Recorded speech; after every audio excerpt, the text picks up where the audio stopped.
জয়ের পরিস্থিতি তৈরি করে বড় ব্যবধানে হার মানতে পারছেন না সাবেক অধিনায়ক খালেদ মাসুদ পাইলট। বলছেন ব্যাটারদের ভুলের কারণেই এমন লজ্জায় পড়তে হয়েছে।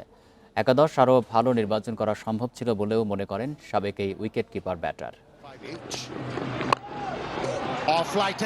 মিরাজের নতুন শুরু ২৪৪ রানে অল আউট করার পর ১০০ রানে ১ উইকেট। পুরো ৬৫ ওভার পর্যন্ত ম্যাচ বাংলাদেশের হাতে।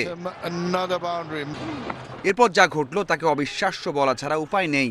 ১০০ থেকে ১০৫, মাত্র ৫ রানের জন্য বাংলাদেশ হারালো ৭ উইকেট। ব্যাটারদের কোনো অজুহাতই যেন যুক্তিতে খাটবে না। যা শেখার কথা ছিল এখনও শিখতে পারেননি ব্যাটাররা। হতাশ সাবেক অধিনায়ক। যখনই আর্লি ধরেন ব্যাক টু ব্যাক উইকেটগুলো পড়ছে, 2 উইকেট 3 উইকেট পড়ে গেল, আমার মনে হয় যে তখন একটু প্রেশারটা রিলিজ করার জন্য একটু বক ডাউন হতে হয়, কুল ডাউন হতে হয় ব্যাটসম্যানকে, যে না আমি নর্মাল বেসিক্সে যাই, আমি জায়গাটা উইকেটগুলো আটকানোর চেষ্টা করি। তো সেই জায়গাটা হয় না, দেখা গেলো যে আসছে কেউ না কেউ শর্টস ফেলে দিচ্ছে, মানে আমার মনে মানে খুব সিলি কিছু কিছু আউট হয়েছে।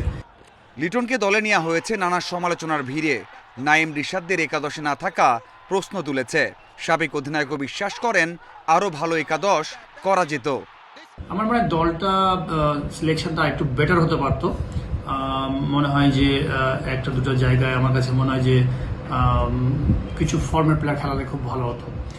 সেকেন্ড হচ্ছে আমি বলবো যে রান চেস করছিল স্টার্টিংয়ে, ওপেনিং এত সুন্দর একটা পার্টনারশিপ, নাম্বার 3 ভালো ব্যাটিং যাচ্ছিল, বাট 5 রানে 7 উইকেট পড়ে যাবে, এটা আসলে খুবই এটা সাধারণত দেখা যায় না।